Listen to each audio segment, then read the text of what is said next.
ورحمة الله وبركاته. أعوذ بالله من الشيطان الرجيم. بسم الله الرحمن الرحيم. الحمد لله رب العالمين. الصلاة والسلام على سيدنا محمد وعلى آله وصحبه أجمعين. اللهم رب اشرح لي صدري ويسر لي أمري واحلل عقدة من لساني يفقهوا قولي. اللهم رب يسر ولا تعسر رب زدنا علما وحلما وحفظا وعقلا وأدبا كاملا. رب تمم بالخير والسعادة برحمتك يا أرحم الراحمين. اللهم انفعنا بما علمتنا وعلمنا ما ينفعنا وزدنا علما. الحمد لله على كل حال ونعوذ بالله من أحوال أهل النار. بسم الله الرحمن الرحيم. والقمر قدرناه منازل حتى عاد كالعرجون القديم. بسم الله ما شاء الله لا يسوق الخير إلا الله. بسم الله ما شاء الله لا يصرف السوء إلا الله. بسم الله ما شاء الله ما كان من نعمة فمن الله. بسم الله ما شاء الله لا حول ولا قوة إلا بالله. الحمد لله. الله നമ്മുടെ ഈ ഒരുമിച്ച് കൂടലിനെ സ്വീകരിക്കുമാറാകട്ടെ. പരിശുദ്ധമായ ദീനിയായ ഈ മജ്‌ലിസിൽ കുറഞ്ഞ സമയം അല്ലാഹുവിൻ്റെ മഹാത്മ്യങ്ങളെ പറയുവാനും കേൾക്കുവാനും നമ്മെ ഒരുമിച്ച് കൂട്ടി ഹബീബായ മുത്തായ തങ്ങൾ സല്ലല്ലാഹു അലൈഹി വസല്ലമയുടെ ഹളറത്തിനെ ലക്ഷ്യമാക്കിക്കൊണ്ട് നമ്മൾ വിവിധങ്ങളായ സ്വലാത്തുകൾ ചൊല്ലി ഹബീബായ മുത്തിനെ മനസ്സിൽ കണ്ടുകൊണ്ട് പരിശുദ്ധമായ പച്ച കുപ്പയെ നമ്മുടെ മനസ്സിൽ വെച്ചുകൊണ്ട് നമ്മൾ സലാമ് ചൊല്ലി നമ്മുടെ ഹബീബിന്റെ മേലെ നമ്മൾ സലാമ് ചെല്ലുന്ന ഇഷ്ടത്തിന്റെ, സ്നേഹത്തിന്റെ, മദ്ഹിന്റെ, സലാത്തിന്റെ, ദുആയുടെ മജ്‌ലിസിലാണ് നമ്മളുള്ളത്. അവസരോചിതമായി ഞാൻ ഓർമ്മപ്പെടുത്തുകയാണ്, നമ്മുടെ ഈ മജ്‌ലിസ് പരമാവധി നമ്മൾ ഉപയോഗപ്പെടുത്തണം, നഷ്ടപ്പെടുത്തി കളയരുത്. ഒരുപാട് ഖൈറാത്തുകൾ അല്ലാഹു ഒളിച്ചു വെച്ചിരിക്കുന്ന, അല്ലാഹു അന്തർലീനമാക്കിയിരിക്കുന്ന ഒരു മഹത്തായ മജ്‌ലിസാണ്. ഈ സ്ഥാപനത്തിനെ സ്നേഹിക്കുന്നവർ, ഞങ്ങൾ ഈ സ്ഥാപനത്തിന് ഉയരണം, വളരണമെന്ന് ആഗ്രഹിക്കുന്നവർ, താലിങ്ങളോടൊപ്പം ഇരിക്കാൻ, ഹാഫിളീങ്ങളോടൊപ്പം, ആലിമീങ്ങളോടൊപ്പം ചേർന്നിരിക്കാൻ കിട്ടുന്ന, ഇവിടെ ഇരുന്നുകൊണ്ട് പരിശുദ്ധമായ റൗളയെ ലക്ഷ്യമാക്കി വിവിധങ്ങളായ സ്വലാത്തുകൾ, അതും ഇജാസത്ത് പ്രകാരമുള്ള സ്വലാത്തുകൾ ചെല്ലാൻ കിട്ടുന്ന അസുലഭമായ ഈ നിമിഷം, പരിശുദ്ധമായ റൗളയെ ലക്ഷ്യമാക്കി ആഴ്ചയിൽ ഒരു പ്രാവശ്യം ഇങ്ങനെയുള്ളൊരു ഇജാസത്ത് പ്രകാരമുള്ള മജ്‌ലിസിൽ ഒരുമിച്ച് കൂടി സലാം ചെല്ലാൻ പറ്റുന്ന മഹത്തായ ഈ നിമിഷം, ഈ മജ്‌ലിസ് നമ്മൾ ആരും നഷ്ടപ്പെടുത്തി കളയരുത്. നമുക്ക് കിട്ടുന്ന വളരെ അസുലഭമായ ഭാഗ്യമാണ്. ഒപ്പം അള്ളാഹുവിൻ്റെ മഹാത്മ്യങ്ങളെ വിളിച്ചോതുന്ന വിശുദ്ധമായ ഖുർആന്റെ ആയാത്തുകളെ സംബന്ധിച്ചുള്ള പഠനങ്ങളും സംസാരങ്ങളും ചിന്തകളും ഒക്കെ പങ്കുവെക്കപ്പെടുന്ന ഈ മഹത്തായ മജ്‌ലിസിൽ ഇരുന്നിട്ട് ഇത്രയും കാര്യങ്ങൾ ചെയ്തിട്ടാണ് ഇൽമിന്റെ, സ്വലാത്തിന്റെ, സലാമിന്റെ, ഖുർആനിന്റെ, സിക്റിന്റെ, തഹ്ലീലിന്റെ മജ്‌ലിസിൽ ഇരുന്നിട്ട് അള്ളാഹുവിനോട് കൈയുയർത്തി ആലിമീങ്ങളുടെ നേതൃത്വത്തിൽ, മുതഅല്ലിമീങ്ങളുടെയും ഹാഫിളീങ്ങളുടെയും സാന്നിധ്യത്തിൽ പടച്ചറബിന്റെ ദർബാറിലേക്ക് ഈ നാട്ടുകാർ ഒരുമിച്ച് കൂടി കൈയുയർത്തിയാൽ ഒരിക്കലും പടച്ചറബ് അതിനെ തട്ടിക്കളയില്ല. ഇന്നല്ലെങ്കിൽ നാളെ നമ്മുടെ കൺമുന്നിൽ അത് കാണിച്ചു തരും. അത് കാണിച്ച് തന്നുകൊണ്ടേയിരിക്കുകയാണ്, അനുസ്യൂതം അത് തുടർന്നുകൊണ്ടേയിരിക്കുകയാണ്. അൽഹംദുലില്ലാഹ്, അൽഹംദുലില്ലാഹ്. അപ്പം അതുകൊണ്ട് എൻ്റെ ശബ്ദം കേൾക്കുന്നവർ, വന്നിരുന്നിട്ടുള്ളവർ പരമാവധി ഈ മജ്‌ലിസിനെ മുടക്കാതെ ഇനിയുള്ള ആഴ്ചകളിൽ നമ്മൾ വരികയും നമ്മളോടൊപ്പം മറ്റുള്ളവരെ കൂട്ടുകയും വേണം. അയൽവാസികളെ, ബന്ധുക്കളെ ഒരു ഫോൺ വിളിച്ചിട്ട് അവരെ ക്ഷണിച്ചാൽ നമുക്ക് ദാഇയുടെ പുണ്യം കിട്ടും. എന്താ ദാഇയുടെ പുണ്യം? മൻ ദല്ല അലാ ഖൈരിൻ ഫഹുവ കഫാഇലിഹി എന്നാണ്. ഒരു നന്മയുടെ മേൽ വിളിച്ചാൽ, ഒരു നന്മയിലേക്ക് വിളിച്ചാൽ ആ നന്മ ചെയ്ത പുണ്യമാണ്. ഒരു നന്മ അറിയിച്ചു കൊടുത്താൽ അത് ചെയ്ത ആളിന്റെ പുണ്യമാണ് കിട്ടുന്നത്. നമ്മൾ കൈപിടിച്ച് ഒരാളെ കൊണ്ടുവരികയാണ്, നമ്മളെ വാഹനത്തിൽ ഒരാളെ കയറ്റിക്കൊണ്ടുവരികയാണ്, നമ്മൾ ഫോൺ വിളിച്ചിട്ട് ഒരാളെ മജ്‌ലിസിലേക്ക് അടുപ്പിക്കുക, അവര് വന്നിരുന്നിട്ട് ചൊല്ലിയ സലാത്തിന്റെ, സലാമിന്റെ, ദിക്റിന്റെ ഒക്കെ പുണ്യം നമ്മളെ ഏടിലും എഴുതി വെക്കപ്പെടും എന്ന് പറയുമ്പോൾ ഇത്രയും മഹത്തായ ഒരു കച്ചവടം നമ്മൾ മിസ്സാക്കി കളയണോ? നെറ്റ്വർക്ക് മാർക്കറ്റിങ്ങിനെ കുറിച്ചൊക്കെ വാചാലമായിട്ട് സംസാരിച്ചുകൊണ്ടിരിക്കുന്ന ഈ കാലഘട്ടത്തിൽ തന്റെ കീഴിൽ ഒരുപാട് പേരെ ആളെ കൂടെ ചേർത്ത് കഴിഞ്ഞാൽ അവർക്ക് കിട്ടുന്ന ബെനിഫിറ്റിന്റെ ഒരു ശതമാനം നമ്മളിലേക്ക് ആഡ് ചെയ്യപ്പെടുമെന്ന് പറയുമ്പോൾ ഒരുപാട് കെണികളാണെങ്കിൽ പോലും വിവിധങ്ങളാകുന്ന നെറ്റ്വർക്ക് മാർക്കറ്റിംഗ് പദ്ധതികളിൽ നമ്മൾ ചെന്ന് തലയിട്ടിട്ട് ഒരുപാട് പൈസകൾ നഷ്ടപ്പെട്ടു പോയ അനുഭവങ്ങൾ നമുക്ക് ഏറെയുണ്ട്. എന്തുകൊണ്ടാണ്? ഒരുപാട് ഇങ്ങനെ കിട്ടിക്കൊണ്ടിരിക്കുമെന്നൊരു ഭൗതികമായ ഒരു ലാഭേച്ഛയുടെ പേരിൽ ആ റിസ്ക് എടുക്കുന്നത്. ഒരാളെ ചെന്ന് വിളിക്കാൻ, ഒരാളെ ചെന്ന് ക്ഷണിക്കാൻ ഭയങ്കര ബുദ്ധിമുട്ടാണ്. ഒരാളെ ചെന്ന് അയാളെ പൈസ ഇറക്കാൻ വേണ്ടി പ്രേരിപ്പിക്കുക എന്ന് പറയുന്നത് വളരെ റിസ്ക് ഉള്ളൊരു കാര്യമാണ്. പക്ഷെ എങ്കിൽ പോലും നമ്മുടെ കീഴിൽ ആള് വരുന്നതനുസരിച്ച്, അവരുടെ കീഴിൽ ആള് വരുന്നതനുസരിച്ച് നമുക്ക് ഇങ്ങനെ ബെനിഫിറ്റ് ആഡായിക്കൊണ്ടിരിക്കും ഓട്ടോമാറ്റിക്കലി എന്നൊരു സിസ്റ്റം മനസ്സിലാക്കിയിട്ടാണ്, ഒരു മണി ചെയിൻ സെറ്റപ്പിനെ മനസ്സിലാക്കിക്കൊണ്ടാണ് റിസ്ക് എടുക്കുന്നത്. അതൊരു ഭൗതികമായ യഥാർത്ഥത്തിൽ ഒരു നഷ്ട കച്ചവടമായിട്ടൊക്കെ മിക്കപ്പോഴും പര്യവസാനിക്കുന്ന ഒരു സംഗതിയാണെങ്കിൽ, ഒരിക്കലും അവസാനിക്കാത്ത നമ്മുടെ ഖബറിൽ ഒഴുകിയെത്തിക്കൊണ്ടിരിക്കുന്ന ആഖിറത്തിന്റെ, അല്ലാഹുവിന്റെ, റസൂലിന്റെ, ഖുർആനിന്റെ, ദീനിന്റെ ഒരു മജ്‌ലിസിൽ നമ്മളിങ്ങനെ ആളെ കൂട്ടി വിളിച്ചുകൊണ്ട് വന്ന് ഇരുത്തി കഴിഞ്ഞാൽ അത് നമുക്കിങ്ങനെ കിട്ടും. അതിങ്ങനെ കിട്ടിക്കൊണ്ടേയിരിക്കും. ഈ മനുഷ്യരുടെ നിലനിൽക്കുന്നിടത്തോളം കാലം, അയാൾ കൊണ്ടുപോയി അമൽ ചെയ്യുന്നിടത്തോളം കാലം, അയാളുടെ ഹൃദയത്തിൽ ഈമാന്റെ തെളിച്ചം നിലനിൽക്കുന്നിടത്തോളം കാലം അതിങ്ങനെ കിട്ടിക്കൊണ്ടിരിക്കും.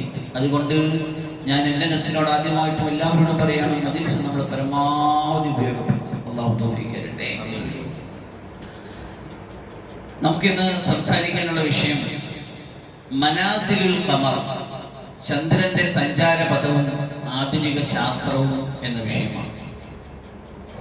കഴിഞ്ഞ ആഴ്ചയിൽ സൂറത്ത് യാസീനിലെ 39-ാമത്തെ ആയത്തിനെ അധികരിച്ചുകൊണ്ട് ഖുർആനിന്റെയും ഹദീസിന്റെയും ചരിത്രത്തിന്റെയും അടിസ്ഥാനത്തിൽ ഒരു ആത്മീയമായ വിശകലനം ചന്ദ്രനെ കുറിച്ച് നമ്മൾ നടത്തിയിരുന്നു. ഖുർആനിൽ ചന്ദ്രനെ എങ്ങനെ പ്രതിപാദിക്കുന്നു എന്നതിനെ സംബന്ധിച്ചും ഹബീബായ മുത്തായ റസൂലുള്ളാഹി സ്വല്ലല്ലാഹു അലൈഹി വസല്ലം തങ്ങൾ 1500 വർഷങ്ങൾക്ക് അപ്പുറം ഇരുന്നുകൊണ്ട് ഒരു ചന്ദ്രന്റെ പൗർണമിയുടെ സമ്പൂർണതയും സൗന്ദര്യവും അതെത്ര ആലങ്കാരികമായിട്ട് തങ്ങളുടെ ഹദീസിൽ പ്രയോഗിച്ചു എന്നതിനെ സംബന്ധിച്ചൊക്കെ കഴിഞ്ഞ ആഴ്ച നമ്മൾ സംസാരിച്ചായിരുന്നു. ചരിത്രത്തിൽ എന്നും ഒരു അത്ഭുതമായ ദൃഷ്ടാന്തമായിട്ട് നിലനിൽക്കുന്ന, ലോകത്തിന്റെ ഒരു അത്ഭുത പ്രതിഭാസമായിട്ട് ഇന്നും ശാസ്ത്രലോകം കൗതുകത്തോടെ, അത്ഭുതത്തോടെ, അത്യാശ്ചര്യത്തോടെ നോക്കിക്കൊണ്ടിരിക്കുന്ന ചന്ദ്രൻ പിളർന്ന സംഭവത്തെ കുറിച്ച് നമ്മൾ സംസാരിച്ചായിരുന്നു. അതിനെ സംബന്ധിച്ച് അല്ലാഹുവിന്റെ ഖുർആൻ എന്ത് പറയുന്നു, അതിനെ സംബന്ധിച്ച് ശാസ്ത്രീയമായ വീക്ഷണം എന്ത് എന്നതിനെ കുറിച്ചൊക്കെ നമ്മൾ പറഞ്ഞു കഴിഞ്ഞ ആഴ്ചയിൽ. ഇപ്രാവശ്യം നമ്മൾ ആഗ്രഹിക്കുന്നത് മനാസിലുൽ ഖമർ, ചന്ദ്രന്റെ സഞ്ചാരപഥം, അത് ആധുനിക ശാസ്ത്രം അതിനെ എങ്ങനെ പരിചയപ്പെടുത്തുന്നു എന്നതിനെ സംബന്ധിച്ചാണ്. അല്ലാഹു വിശുദ്ധമായ ഖുർആനിന്റെ വെളിച്ചത്തിൽ കാര്യങ്ങൾ കൂടുതൽ മനസ്സിലാക്കാൻ തൗഫീഖ് തരട്ടെ.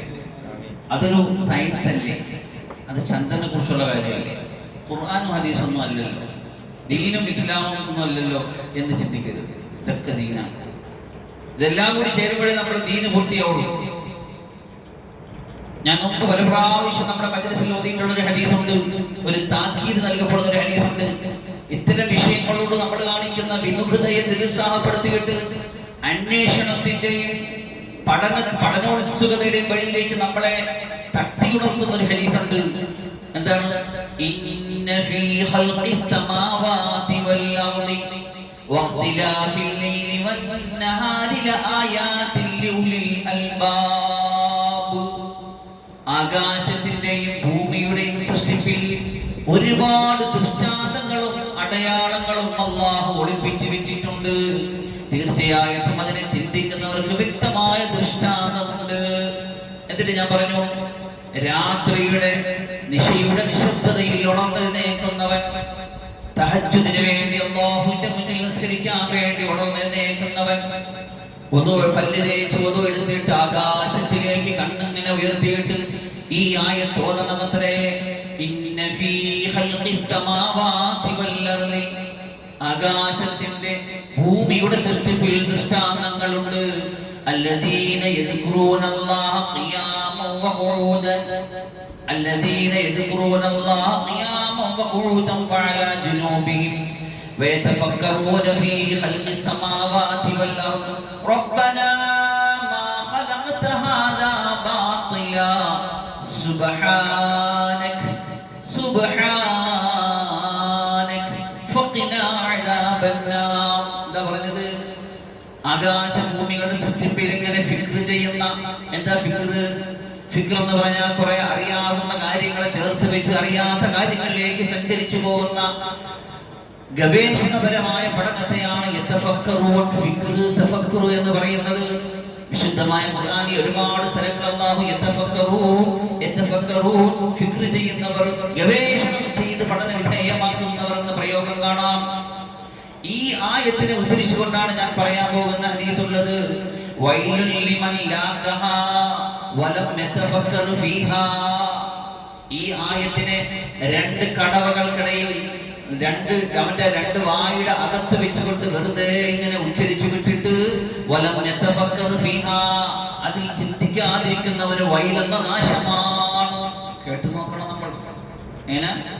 ആകാശങ്ങളെ ചിന്തിക്കണമെന്നും ഭൂമിയെ ചിന്തിക്കണമെന്നും ഈ ചന്ദ്രനെ പഠിക്കണമെന്നും സൂര്യനെ പഠിക്കണമെന്നും ആകാശഭൂമികളുടെ അത്ഭുതങ്ങളെ കുറിച്ച് ചിന്തിക്കണമെന്നും ഒക്കെ അല്ലാഹുവിന്റെ ഖുർആനിൽ പറഞ്ഞിട്ട് അതിങ്ങനെ നാവ് കൊണ്ട് വെറുതെ ഉച്ചരിച്ച് മാത്രം ഓതി മാത്രം പാരായണം ചെയ്ത് വിട്ടിട്ട് വലം യതഫക്കർ ഫീഹാ, അതിൽ ഗവേഷണപരമായ സമീപനങ്ങൾ ചെയ്യാത്തവന് വൈലെന്ന നാശമുണ്ടാകട്ടെ, നരകമുണ്ടാകട്ടെ എന്നാ പറഞ്ഞിരിക്കുന്നത്. അല്ലാഹു കാത്തുരക്ഷിക്കുമാറാകട്ടെ.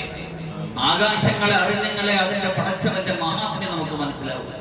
ഭൂമിയെയും ചന്ദ്രനെയും സൂര്യനെയും ഗ്രഹങ്ങളെയും ഗാലക്സികളെയും സൗരയൂഥത്തിനെയും ഇവിടെ അള്ളാഹു പടച്ചു വെച്ചിരിക്കുന്ന പ്രാപഞ്ചിക പ്രതിഭാസങ്ങളെ കുറിച്ച് ചിന്തിക്കുകയും മനസ്സിലാക്കുകയും ചെയ്യുമ്പോഴാണ് ഇതിന്റെ പിന്നിലിരിക്കുന്ന ആ അത്യുന്നതനായ ഡിസൈനറെ സംബന്ധിച്ച്, പ്ലാനറെ സംബന്ധിച്ച്, ഖാലിഖുൽ ബാരിഉൽ മുസവ്വിർ എന്ന് പറഞ്ഞ സൃഷ്ടി സ്ഥിതി സംഹാരകർത്താവായ പടച്ചറബ്ബിന്റെ വലിപ്പവും മഹാത്മ്യവും നമ്മുടെ മനസ്സിൽ വരുന്നത്.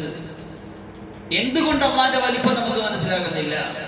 നമ്മൾ അള്ളാന്റെ മുന്നിൽ പോയി കൈകെട്ടുമ്പോ നമുക്ക് നമ്മുടെ മേളിലുള്ള ഒരു മാനേജറിന്റെ മുന്നിൽ നിൽക്കുന്ന മഹാത്മ്യം പോലും എന്തുകൊണ്ട് മനസ്സിലില്ല എന്ന് വെച്ചാൽ അതിന്റെ കാരണം അള്ളാന്റെ മഹാത്മ്യം നമ്മുടെ മനസ്സിൽ ഇല്ലാത്തത് കൊണ്ടാണ്. നമ്മളെ കൊണ്ടൊരു ദിവസം അല്ലാഹു സുബ്ഹാനഹു വ തആല എത്ര പ്രാവശ്യമാ അല്ലാഹു അക്ബർ അല്ലാഹു അക്ബർ അല്ലാഹു അക്ബർ എന്ന് പറയുകയും കേൾപ്പിക്കുകയും ചെയ്യുന്നത്. അള്ളാഹുവാണ് ഏറ്റവും വലുത്, അള്ളാഹുവാണ് ഏറ്റവും വലുത്, അള്ളാഹുവാണ് ഏറ്റവും വലുത്. സുബൈക്ക് കേട്ടുണർന്നതും അത് തന്നെ, എപ്പോഴും അത് തന്നെ. ഈ ഗോളാകൃതിയിലുള്ള പ്രപഞ്ചത്തിന്റെ വ്യത്യസ്തമായ ഭാഗങ്ങളിൽ ഇങ്ങനെ ഉയർന്നുയർന്നുയർന്നുയർന്ന് കേട്ടുകൊണ്ടിരിക്കുന്ന, ഇങ്ങനെ ചക്രഗതിയിൽ ഇങ്ങനെ ശൃംഖലാപരമായിട്ട് ശ്രവണപടങ്ങളിൽ അലയടിച്ചുകൊണ്ടിരിക്കുന്ന ശബ്ദധ്വനി എന്തിനാണ്? അല്ലാഹു അക്ബർ അല്ലാഹു അക്ബർ. അല്ലാഹു ഏറ്റവും മഹാത്മ്യമുള്ളവനാണ്. സൂപ്പർലേറ്റീവ് ഡിഗ്രിയാണ് അല്ലാഹു അക്ബർ. കബീർ വലിയവൻ, അക്ബർ ഏറ്റവും വലിയവൻ. അതിന്റെ വെളിയിൽ ഒരാളുമില്ല.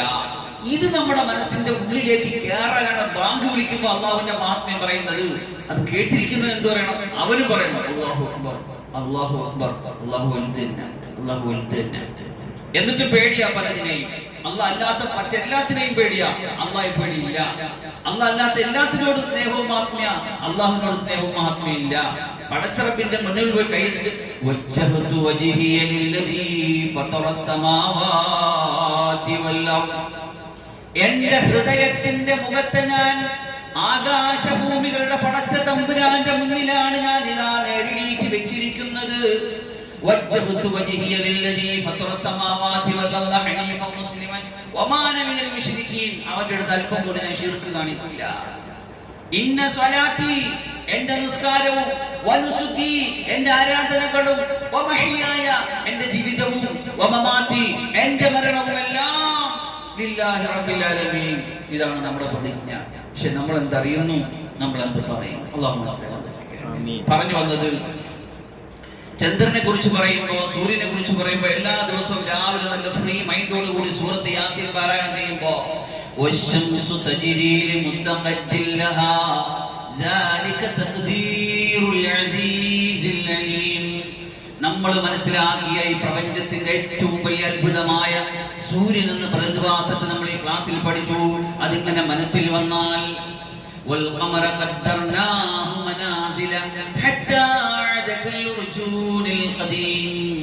ചന്ദ്രനെ ഇങ്ങനെ വ്യത്യസ്തമായ മൻസിലകളിലൂടെ സഞ്ചരിപ്പിച്ച് അതിങ്ങനെ പ്രകൃതിയുടെ ഒരു പ്രാപഞ്ചിക കലണ്ടറാക്കിക്കൊണ്ട് മുസ്ലിം വിശേഷ ദിവസങ്ങളെ അറിയിച്ചും ഒഴിവാക്കിയും അതിങ്ങനെ പരിപൂർണതയിലും സമ്പൂർണതയിലും അർത്ഥവും അതിന്റെ ഭാഗവും ഇങ്ങനെ തന്നുകൊണ്ട് കടന്നു പോകുമ്പോ ഉടയ തമ്പുരാന്റെ അത്ഭുതങ്ങളായ ദൃഷ്ടാന്തങ്ങളെ ഇങ്ങനെ കണ്ടു കേട്ട് മനസ്സിലാക്കി ഓരോ ദിവസവും നമ്മുടെ യാസീനിന്റെ പാരായണം പോയാൽ ഇത്ര വലിയ അത്ഭുതകരമായ വിശുദ്ധ ഖുർആൻ. ഇതുപോലെ ഏതെങ്കിലും ഒരു സയന്റിഫിക് നോവലുകളുണ്ടോ, ചരിത്രമുണ്ടോ, ഗവേഷണമുണ്ടോ, എൻസൈക്ലോപീഡിയ ഉണ്ടോ, വിക്കിപീഡിയ ഉണ്ടോ, ജെമിനി ഉണ്ടോ, എന്തുണ്ട്? ഇത്ര വലിയ അത്ഭുതങ്ങളെ ആ രാവിലെ നമ്മൾ പാരായണം ചെയ്ത് വിടുന്നത്. പക്ഷെ നമ്മൾ അറിയാനും പഠിക്കാൻ തയ്യാറാകുന്നത് എന്തായി ഉർജൂനിൽ ഖദീം, എന്താണ് ഖദ്ദർനാഹു മനാസില, എന്താണ് ശംസ് തജ്രി, സൂര്യൻ സഞ്ചരിക്കുന്നു പറഞ്ഞത്. ഇതൊക്കെ നമ്മൾ തിരിച്ചറിയാതെ പോയത് കൊണ്ട് നമ്മൾ ഇത്രയും നാൾ അള്ളാന്റെ ഖുർആനെ അടുത്തറിഞ്ഞില്ല, അള്ളാഹുവിന്റെ മഹാത്മ്യത്തെ നമ്മൾ മനസ്സിലാക്കിയില്ല. നമ്മൾ തൊട്ടു മുമ്പിലുള്ള സൂര്യനെയും ചന്ദ്രനെയും കുറിച്ച് 1500 വർഷങ്ങൾക്ക് മുമ്പ് പടച്ചറപ്പ് പറഞ്ഞു വെച്ചത് നോക്കുമ്പോ എന്നാണ് ചന്ദ്രനെ കുറിച്ച് മനുഷ്യൻ പഠിച്ചു തുടങ്ങിയത്, ചന്ദ്രനെ അടുത്തറിഞ്ഞു തുടങ്ങിയത് നമുക്ക് മനസ്സിലാക്കാം. നമ്മളിന്ന് ആകാശത്തേക്ക് നോക്കുമ്പോൾ കാണുന്ന ഏറ്റവും മഹത്തായ ഒരു സൗന്ദര്യത്തിന്റെ പ്രതീകമായിട്ട് പറയുന്ന സാധനമാണ് ചന്ദ്രൻ. കുഞ്ഞു മക്കൾക്കൊക്കെ നമ്മൾ പറഞ്ഞു കൊടുക്കുമ്പോൾ അമ്പിളി അമ്മാച്ചൻ, നിനക്ക് എന്തിനു വേണം, എന്തിനു വേണം,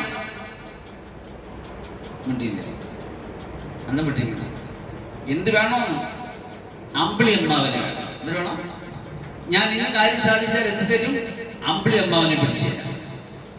എന്താ കുഞ്ഞുനാളിലെ ഇങ്ങനെ ആകാശത്തേക്ക് കൊച്ചുങ്ങൾ ചോറുവാരി കൊടുക്കുമ്പോഴെല്ലാം കാണും നല്ല സുന്ദരമായി മനോഹരമായിട്ട് തെളിഞ്ഞു നിൽക്കുന്ന പൂർണ്ണചന്ദ്രനെ കാണുമ്പോൾ ഭയങ്കര രസമാണ്. ആഗ്രഹങ്ങൾ സഫലീകരിച്ചു കൊടുക്കാൻ വേണ്ടിയിട്ടൊക്കെ കൊച്ചു മക്കൾക്ക് ഇങ്ങനെ കൊതി പറയാറുണ്ട്. അങ്ങനെ അമ്പിളി അമ്മാച്ച. ഈ കല്യാണമൊക്കെ കഴിയുമ്പോൾ, കല്യാണം കഴിച്ച് കുറച്ചു നാൾ കഴിയുന്ന ഒരു കാലഘട്ടത്തെ സംബന്ധിച്ച് ഈ ഭാര്യ ഭർത്താക്കന്മാരുടെ രസകരമായ ഒരു കമന്റ് ഉണ്ട്. എന്ന് പറയുമോ, കല്യാണത്തിന്റെ ആദ്യ നാളുകളിൽ ഭാര്യ ഭർത്താവിനോട് ചോദിക്കുമത്രേ, ചാന്ദ് കഹാ ഹൈ എന്ന് പറഞ്ഞ ചന്ദ്രൻ എവിടെയാ? അപ്പം ഭർത്താവ് പറയുമത്രേ, ഒരു ചന്ദ്രൻ ആകാശത്താണ്, ഒരു ചന്ദ്രൻ നിന്റെ മുഖത്താണ്.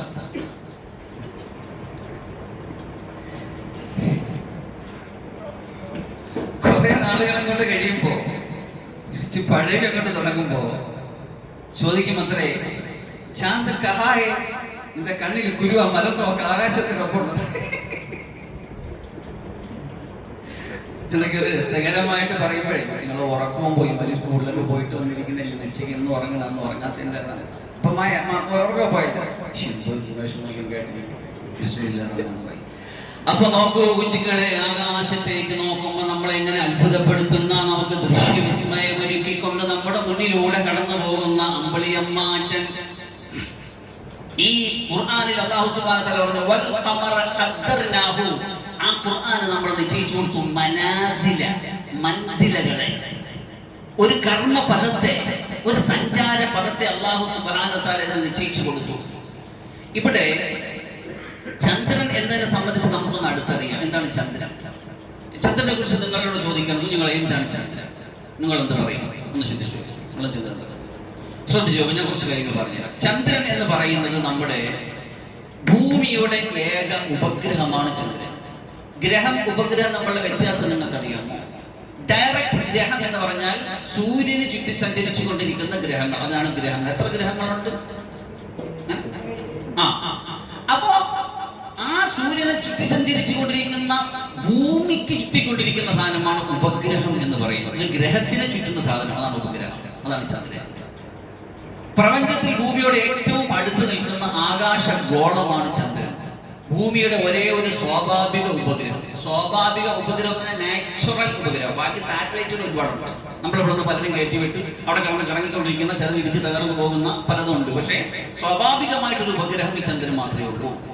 എങ്ങനെ എത്രയാണ് അതിന്റെ നമ്മളെ ചന്ദ്രനും ഭൂമിയും തമ്മിലുള്ള ദൂരം എത്ര, ഡിസ്റ്റൻസ് എത്ര, അതിന്റെ വലിപ്പം എത്ര? ശ്രദ്ധിച്ചു കേട്ടോളാം. ഭൂമിയിൽ നിന്ന് ഏകദേശം 3,84,400 കിലോമീറ്റർ അകലമാണുള്ളത്. പറ, 3,80,000, പറഞ്ഞോളൂ, പറഞ്ഞെങ്കിലേ മനസ്സിൽ വരും.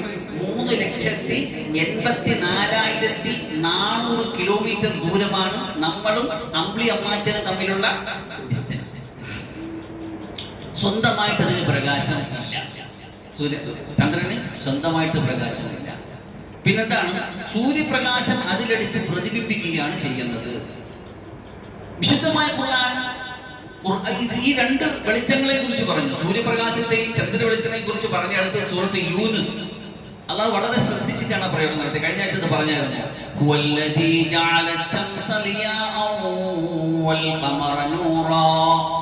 സൂര്യന്റെ വെളിച്ചത്തെ സംബന്ധിച്ച് ലിയ എന്ന് പറഞ്ഞു, ഖബറിന്റെ വെളിച്ചത്തെ സംബന്ധിച്ച് നൂർ എന്ന് പറഞ്ഞു. സൂര്യൻ ലിയ ആണ്, പ്രോജ്വലിക്കുന്ന പ്രകാശം, ദീപം എന്നൊക്കെ മലയാളിക്കാം. ചന്ദ്രൻ നൂറ്, പ്രതിഫലിക്കുന്ന പ്രകാശം, വെളിച്ചം.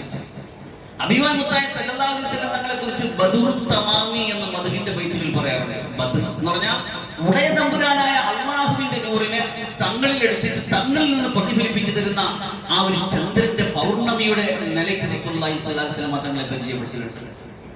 അപ്പൊ ഇതാണ് പിന്നെ ചന്ദ്രന്റെ പ്രത്യേകത എന്ന് പറയുന്നത്. എത്രയാണ് അതിന്റെ വലിപ്പം എന്ന് നിങ്ങൾക്കറിയാമോ? ഭൂമിയുടെ 4/1 വലിപ്പമേ ഉള്ളൂ. ഭൂമിയുടെ ഒരു 4 ചന്ദ്രൻ എടുത്തു വെച്ചാൽ ഭൂമിയുടെ 4/1 വലിപ്പമാണ് അതിനുള്ളത്. സഞ്ചാരപഥം, ചന്ദ്രൻ ഭൂമി ഒരു പ്രാവശ്യം വലം വയ്ക്കാൻ ഏകദേശം 27.3 ദിവസങ്ങൾ എടുക്കുന്നു. 27 ദിവസം കൊണ്ട് ചന്ദ്രൻ സൂര്യനെ ഒരു പ്രാവശ്യം കറങ്ങി തീർക്കും.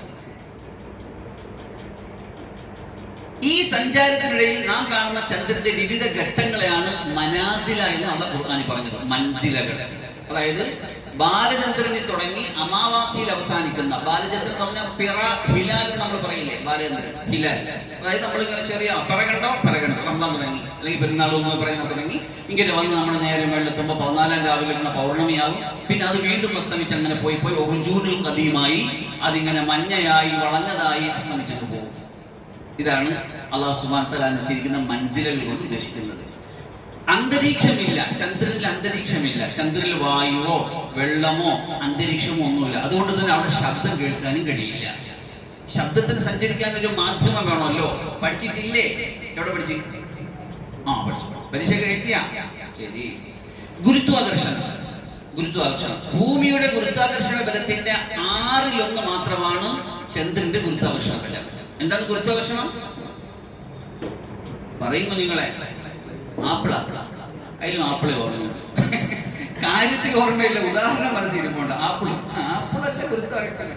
ഐസക് ന്യൂട്ടന്റെ മുമ്പിൽ ഇത് ആപ്പിൾ വന്ന് വീണപ്പോ അങ്ങനെ ചിന്തിച്ചത് എന്തരാണ്? എന്താണ് തഫിക്കർ ചെയ്ത് പറയും വേഗം പറയും. എന്താ പറഞ്ഞു?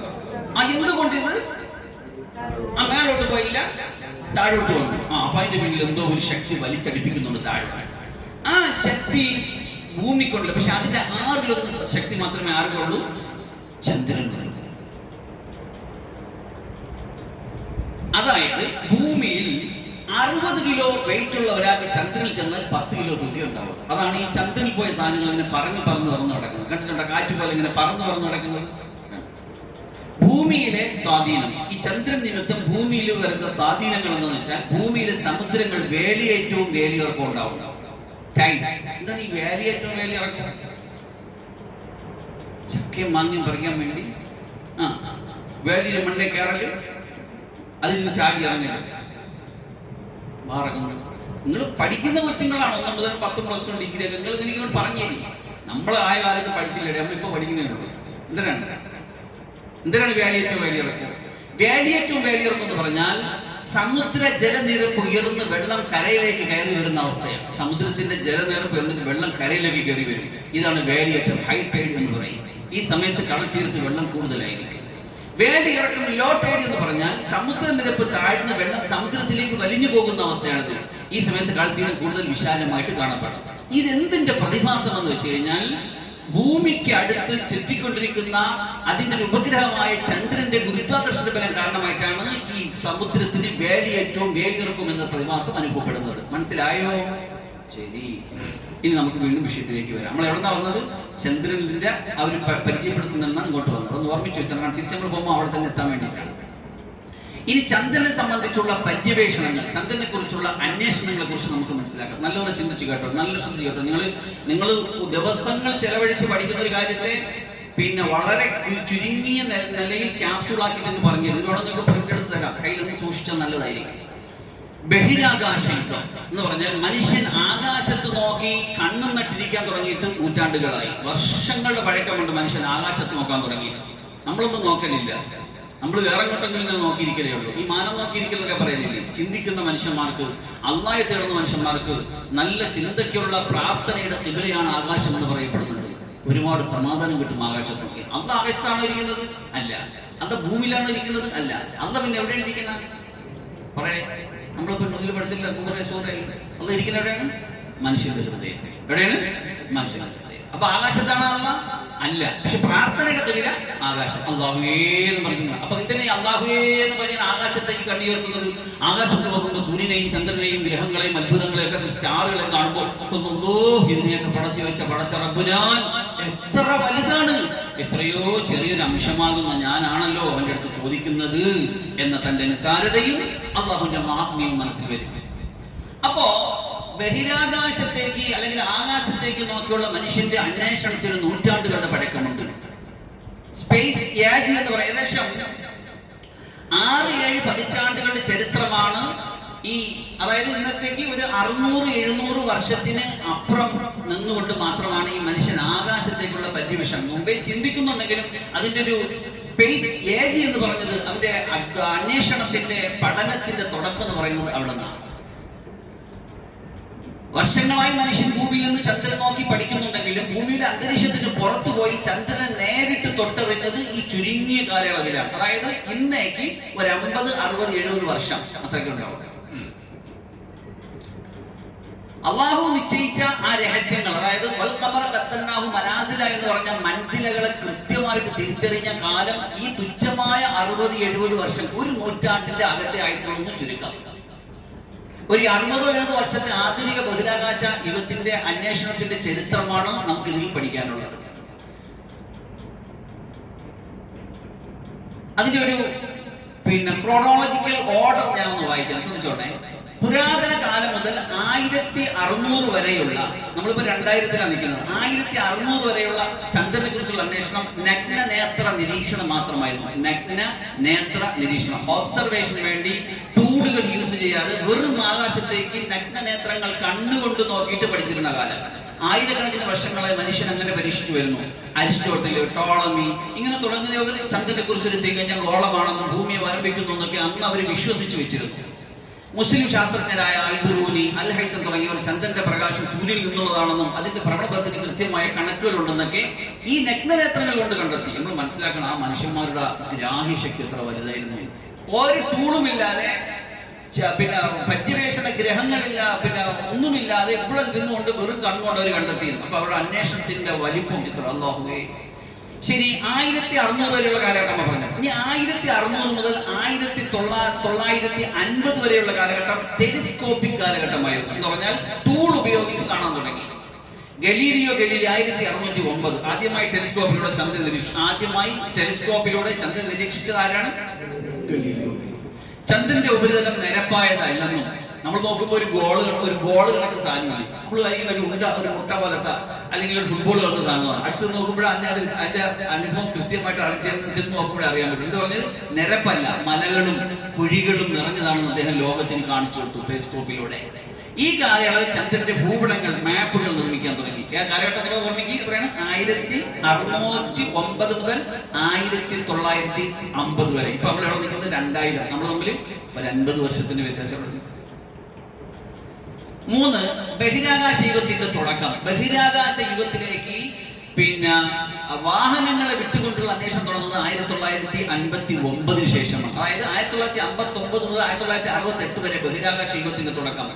അതെ, സോവിയറ്റ് റഷ്യ ലൂണ 1, 2, 3 എന്ന് പറയുന്ന വ്യത്യസ്തമായ വാഹനങ്ങൾ, ബഹിരാകാശ വാഹനങ്ങൾ അങ്ങോട്ടേക്ക് അയച്ചു. ചന്ദ്രോപരിതലത്തിൽ സ്പർശിച്ച ആദ്യ മനുഷ്യനിർമ്മിത വസ്തുവാണ് ലൂണ 3. മറക്കണ്ട, ലൂണ 3 ആണ് ഒരു മനുഷ്യനിർമ്മിത വസ്തുവായിട്ട് ആദ്യം ഇവിടുന്ന് ഈ ഭൂമിയിൽ നിന്ന് ചന്ദ്രനിലേക്ക് പോയിട്ട് ചന്ദ്രനെ സ്പർശിച്ച സാധനം.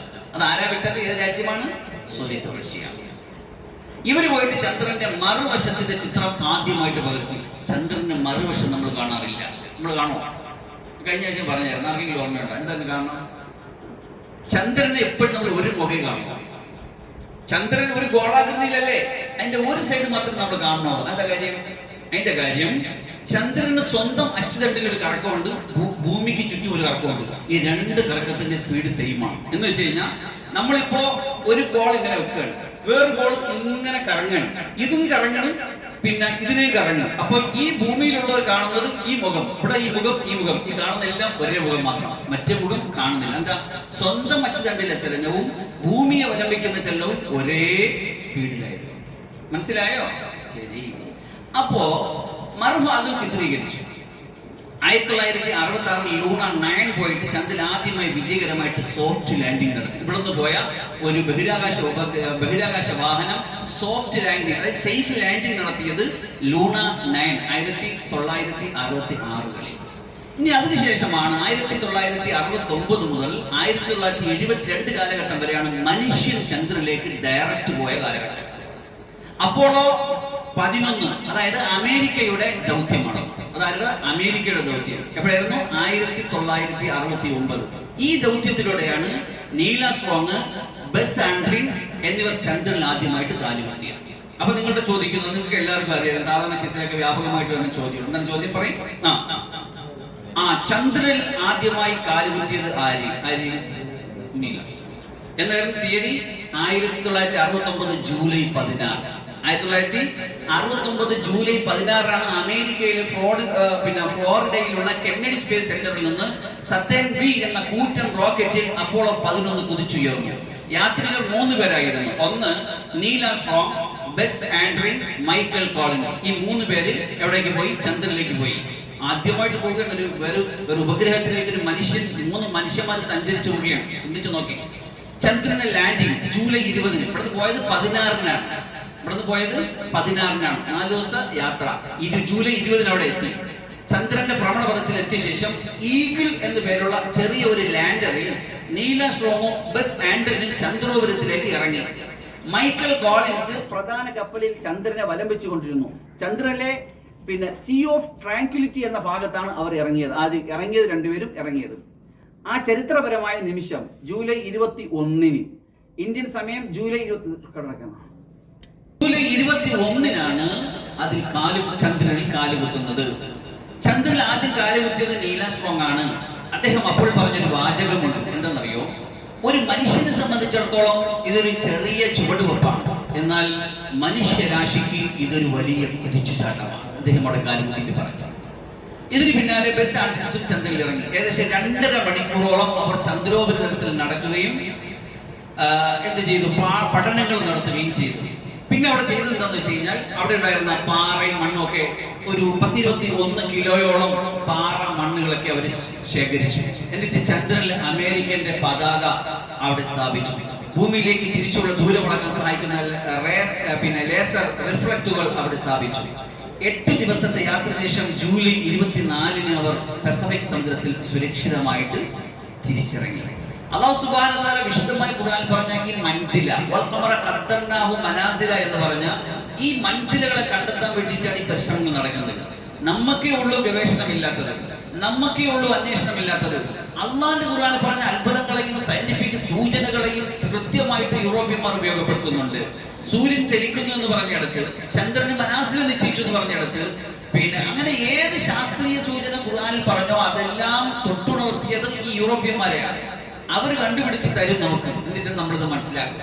നമ്മളായിരുന്നു ഇത് കണ്ടു. പക്ഷെ അതിന്റെ പിതാക്കന്മാര് മുഹമ്മദ് മുസ്ലിമയിൽപ്പെട്ടവർ തന്നെയാണ്. അവരാണ് ഇതിന് തുടക്കം വെച്ചു കൊടുക്കുന്നത്. പിന്നെ അവരിൽ എന്താവും? അതിൽ അലസതയും മറ്റൊക്കെ തുടങ്ങിയിട്ട് അത് മറ്റുള്ളവർ ഇത് കണ്ടുപിടിച്ചുകൊണ്ട് വരികയും ചെയ്യും. അല്ലാഹു സുബ്ഹാനഹു വ തആല പറഞ്ഞു, അലം തറ അന്നല്ലാഹു സഖറ ലക്കും മാ ഫിസ് സമാവാതി വമാ ഫിൽ അർദ്. അങ്ങനെ ഓരോ സ്ഥലങ്ങളെ നിങ്ങൾക്ക് അല്ലാഹു കീഴ്പ്പെടുത്തി തന്നു. ഇപ്പോ മനുഷ്യൻ അവിടെ ചെന്ന് കാലുകുത്തിയപ്പോൾ മനുഷ്യന്റെ പറച്ചിൽ എന്താ? ചന്ദ്രനെ കീഴ്പ്പെടുത്തി, ചന്ദ്രനെ തന്റെ കാൽച്ചുവട്ടിലാക്കി അവിടെ പോയി കാലുകുത്തി. മനുഷ്യന്റെ അന്വേഷണത്തിന്റെ, അവന്റെ പഠനത്തിന്റെ, അവന്റെ ആ ഹിമ്മത്തിന്റെ, മനക്കരുത്തിന്റെ ഫലമായിട്ട് അങ്ങെത്തുമോ തിരിച്ചു വരുമോ ഒരു ലക്ഷ്യവുമില്ല, ഒരു ഉറപ്പുമില്ല. പക്ഷെ മനുഷ്യൻ സഞ്ചരിച്ചു പോവുകയാണ് അറിവിന് വേണ്ടി, അന്വേഷണത്തിന് വേണ്ടി, അടുത്ത ഒരു തലമുറയ്ക്ക് വിജ്ഞാനത്തിന്റെ സമ്പാദനത്തിനും സംഭാവനയ്ക്കും വേണ്ടി. ചിന്തിച്ചു നോക്കണം. അപ്പൊ അല്ലാഹു സുബ്ഹാനഹു വ തആല ഈ ചന്ദ്രനെ ഈ തരത്തിൽ മൻസിലകൾ നിശ്ചയിച്ചു കൊടുത്തു. അപ്പൊ നമ്മൾ പറഞ്ഞത് അമേരിക്കയുടെ പര്യവേഷണം എപ്പോഴായിരുന്നു നടന്നത്? 1969 നടന്നത്. 1972 12 മനുഷ്യന്മാർ ചന്ദ്രനിൽ ഇറങ്ങി. 12 മനുഷ്യന്മാർ പഠനങ്ങൾ നടത്തി. അവിടെ നിന്നുള്ള മണ്ണും പാറകളൊക്കെ ഭൂമിയിൽ എത്തിച്ചു. ഇനി 1990 മുതൽ 2020 വരെയുള്ള നമ്മുടെ തൊട്ടടുത്ത കാലം, ഈ കാലഘട്ടത്തിൽ എന്തൊക്കെ നടന്നു? ചന്ദ്രനിൽ ജലത്തിന്റെ സാന്നിധ്യമുണ്ടോ എന്ന് തിരിച്ചറിയലായിരുന്നു ഈ കാലയളവിൽ നടന്നത്. അതായത് നമ്മുടെ ഇന്ത്യയുടെ, നമുക്ക് അഭിമാനത്തോടു കൂടി പറയാം, ഇപ്പോ ചന്ദ്രനെ കുറിച്ചുള്ള പര്യവേഷണങ്ങളും അന്വേഷണങ്ങളും ഏറ്റവും മുൻപന്തിയിൽ നടത്തുന്ന രാജ്യമാണ് നമ്മുടെ സ്വന്തം രാജ്യമായ ഇന്ത്യ. ചന്ദ്രയാൻ 1 2008 ഇന്ത്യ വിക്ഷേപിച്ച ചന്ദ്രയാൻ 1 ഇന്ത്യയുടെ അഭിമാനകരമായ ദൗത്യമാണ്. ചന്ദ്രനിൽ ജലത്തിന്റെ തന്മാത്രകളുണ്ടെന്ന് ലോകത്തിന് ആദ്യമായിട്ട് തെളിയിച്ചു കൊടുത്തു ഇന്ത്യ വിട്ട ഈ പര്യവേഷണ വാഹനം. ലൂണാർ റിക്കറൻസ് ഓർബിറ്റർ എന്ന നാസ അയച്ച ഈ ഉപഗ്രഹം ചന്ദ്രന്റെ ഉപരിതലത്തെ കുറിച്ച് അതീവ കൃത്യതയുള്ള വിവരങ്ങൾ നൽകി. ഇനി നിലവിൽ, അതായത് നമ്മളിപ്പോ 2025 നിൽക്കുന്നത്, 2020 മുതൽ ഇങ്ങോട്ടുള്ള നമ്മൾ നിലവിലെ സാഹചര്യത്തിൽ ചന്ദ്രയാൻ 3 പോയി 2023 ചന്ദ്രന്റെ ആരും തൊടാത്ത ദക്ഷിണ ധ്രുവത്തിൽ സൗത്ത് പോളിൽ ലാൻഡ് ചെയ്യുന്ന ലോകത്തിലെ ആദ്യത്തെ രാജ്യമായിട്ട് ഇന്ത്യ മാറി. ഇപ്പൊ നിലവിൽ നമ്മുടെ ശാസ്ത്രജ്ഞന്മാരുടെ ടാർഗറ്റ് എന്താന്ന് വെച്ച് കഴിഞ്ഞാൽ ആർടെമിസ്, അതായത് മനുഷ്യനെ വീണ്ടും ചന്ദ്രനിലേക്ക് എത്തിക്കാനും അവിടെ ഒരു സ്ഥിര താമസ ലൂണാർ ബേസ് ഒരുക്കാനുമുള്ള നാസയുടെ പദ്ധതിയിലാണ് ഇപ്പൊ പര്യവേഷണവും അന്വേഷണവും ഗവേഷണവും നടന്നുകൊണ്ടിരിക്കുന്നത്. എന്താണ്? അവിടെ ചെന്ന് അവിടെ വിനോദം, അവിടെ താമസം, അവിടെ ജീവിതം എന്നതാണ് ഇപ്പോഴത്തെ സ്വപ്നം. മാത്രവുമല്ല, ചന്ദ്രനെ ഒരു ലോഞ്ച് പാഡായിട്ട് ഉപയോഗിച്ചിട്ട് മാക്സ് അഥവാ ചൊവ്വയിലേക്ക് പോകാനുള്ള ഗവേഷണങ്ങൾക്ക് ഒരു മാധ്യമമായിട്ട് ചന്ദ്രനെ യൂസ് ചെയ്യണം. അതുമാണ് നിലവിൽ നമ്മുടെ ശാസ്ത്രജ്ഞന്മാരുടെ മുന്നിൽ ചന്ദ്രനെ വെച്ചുകൊണ്ടുള്ള ഗവേഷണത്തിന്റെ ഒരു പുതിയ പദ്ധതി എന്ന് പറയുന്നത്. നമ്മൾ അതിനെക്കുറിച്ച് പറയുമ്പോൾ അള്ളാഹു 1500 വർഷങ്ങൾക്ക് മുമ്പ് ഒരു പരിചയവുമില്ലാത്ത ഒരു ടെലസ്കോപ്പ് കൊണ്ട് ഒന്ന് ആകാശത്തിൽ നോക്കി എന്തെങ്കിലും ഒന്ന് കണ്ടുപിടിക്കാൻ മനുഷ്യന്മാരും ഒരുമ്പിടാത്തൊരു കാലഘട്ടത്തിൽ അള്ളാഹു പറഞ്ഞു ചന്ദ്രനെ സംബന്ധിച്ച് അതിന് മനാസിലകൾ നിശ്ചയിച്ചു കൊടുത്തു. ആ മൻസിലകൾ 28 മൻസിലകൾ, ഇങ്ങനെ ഓരോ മനസ്സില മാറി മാറി അവസാനം ഉർജൂനുൽ ഖദീമായിട്ട് മാറും. ഉർജൂനുൽ ഖദീമിനെ കുറിച്ച് ഞാൻ കഴിഞ്ഞ ആഴ്ച പറഞ്ഞായിരുന്നു. എന്താ പറഞ്ഞത്? ഉർജൂനുൽ ഖദീമിനെ കുറിച്ച് പറഞ്ഞു, പറയും. എന്താ പറഞ്ഞത്? The old dated stack എന്ന് പറഞ്ഞാൽ പഴയ ഈത്തപ്പന മടൽ, പഴയ ഈത്തപ്പന മട്ടൽ പോലെ ആയിത്തീരുമത്രേ. ഒരു വിസ്മയകരമായ ഉപമയാണ്. ചന്ദ്രൻ തന്റെ മാസം പൂർത്തിയാക്കി അവസാന ഘട്ടത്തിൽ എത്തുമ്പോൾ അതിനെ ഉർജൂനുൽ ഖദീം എന്ന് അല്ലാഹു ഖുർആൻ വിളിക്കുന്നു. എന്താണ് ഒരു ഈത്തപ്പന മടലിന്റെ പ്രത്യേകത? അത് വളഞ്ഞതാണ്, കർവ്ഡാണ്. പിന്നെ മഞ്ഞ നിറമായിരിക്കും, അതിന് മെലിഞ്ഞതായിരിക്കും. മാസാവസാനത്തിലെ ചന്ദ്രൻ അഥവാ വാനിങ് ക്രസന്റ് എന്ന് പറയുന്ന ഈ 3 ഗുണങ്ങളും ഒത്തിണങ്ങിയതാണ്. അത് വളഞ്ഞതായിരിക്കും, മെലിഞ്ഞതായിരിക്കും, മഞ്ഞയായിരിക്കും. ആധുനിക ശാസ്ത്രം ഇപ്പൊ കണ്ടു നോക്കുമ്പോ ചന്ദ്രന്റെ ഭ്രമണപഥം പോലും വളഞ്ഞ രൂപത്തിലായിരിക്കുന്നത്. കൃത്യമായിട്ട് ഇതല്ല, ഒരു സർക്കിൾ രൂപത്തിലല്ല. പിന്നെ ഒരു എലിപ്റ്റിക്കൽ ഓർബിറ്റ് എന്ന് പറഞ്ഞാൽ ഒരു പിന്നെ വളഞ്ഞ രൂപത്തിൽ, ഈ പറഞ്ഞ ഉർജൂനുൽ ഖദീം പോലെ വളഞ്ഞ രൂപത്തിലാണ് സഞ്ചാരപഥം ഇരിക്കുന്നത്. എത്ര വലിയ ശാസ്ത്രീയമായ സൂചനകളും ആലങ്കാരികമായ ഉപമയുമാണ് അള്ളാഹു 1500 വർഷങ്ങൾക്ക് മുമ്പ് അറബികൾക്ക് മുന്നിൽ അള്ളാഹു അവതരിപ്പിച്ചു കൊടുത്തത്. ഖിയാമത്ത് നാൾ വരെ ഇരിക്കുന്ന ഏറ്റവും വലിയ അത്യുന്നതമായ ശാസ്ത്ര സാങ്കേതിക വിദ്യകളെ കടന്നു പോകേണ്ട മനുഷ്യന്മാരുടെ മുന്നിൽ ഇത് പറയാൻ ധൈര്യം ചില്ലറ പോരാ. ഇത് പടച്ചവനെ കൊണ്ടേ പറ്റുള്ളൂ. വേറൊരു മനുഷ്യന് ഇത് പറഞ്ഞു വെക്കാൻ കഴിയില്ല. അങ്ങനെ പറഞ്ഞു വെച്ചിട്ടുള്ളതെല്ലാം തിരുത്തിയിട്ടേ ഉള്ളൂ. കഴിഞ്ഞ ഒരു ക്ലാസ്സിൽ നമ്മൾ പറഞ്ഞതുപോലെ സൂര്യൻ ചലിക്കില്ല എന്ന് പറഞ്ഞവർ അവസാനം ചലിക്കുന്നു എന്ന് പറഞ്ഞ് മാറ്റി പറഞ്ഞ ശാസ്ത്രമാണ് നമ്മുടെ മുന്നിലുണ്ടെങ്കിൽ എത്രയോ വർഷങ്ങൾ, ലക്ഷക്കണക്കിന് വർഷങ്ങൾ കൊണ്ട് ചലിക്കാത്ത മനസ്സിലകൾ നിശ്ചയിച്ചുകൊണ്ട് ഇവിടെ ബാലചന്ദ്രനും പൗർണമിയും അമാവാസിയും ഒക്കെ മനസ്സിലകളായിട്ട് ഇങ്ങനെ വന്ന് മുസ്ലിം വിശേഷ ദിവസങ്ങൾ അറിയിച്ചുകൊണ്ട് വന്നു പോകുമ്പോ എന്റെ സത്യവിശ്വാസികളെ മുമ്പിനികളെ നമ്മൾ മനസ്സിലാക്കാനുള്ളത് അള്ളാഹുവിന്റെ ഖുർആൻ ഇത് സർവ്വലൗകികമാണ്. ഏറ്റവും വലിയ ശാസ്ത്രീയ സൂചനകളാണ്. പ്രപഞ്ചത്തിന്റെ ഉപജ്ഞാതാവിന്റെ നിർമ്മാതാവിന്റെ നിർമ്മിതി രഹസ്യങ്ങളാണ് ഖുർആൻ പറഞ്ഞുകൊണ്ടിരിക്കുന്നത് എന്ന് നമുക്ക് പഠിക്കേണ്ടി വരും. തീർന്നിട്ടില്ല, കൂടുതൽ വിശദീകരിക്കാനുള്ള സമയം കുറച്ച് അതിക്രമിച്ചു. ഇൻഷാ അല്ലാഹ് വേണ്ടിയുണ്ടെങ്കിൽ അടുത്ത ക്ലാസ്സിലോ പിന്നെ എപ്പോഴെങ്കിലും ഒന്ന് സംസാരിക്കാം. അല്ലാഹു സുബ്ഹാനഹു വ തആല കാര്യങ്ങൾ കൂടുതൽ അറിയാനും മനസ്സിലാക്കാനും വിശുദ്ധമായ ഖുർആനെ കൂടുതൽ അടുത്തറിയാനും വലിയ സൗഭാഗ്യം തരട്ടെ എന്ന് പ്രാർത്ഥിച്ചിരിക്കുന്നു. അസ്സലാമു അലൈക്കും വറഹ്മത്തുള്ളാഹി വബറകാതുഹു.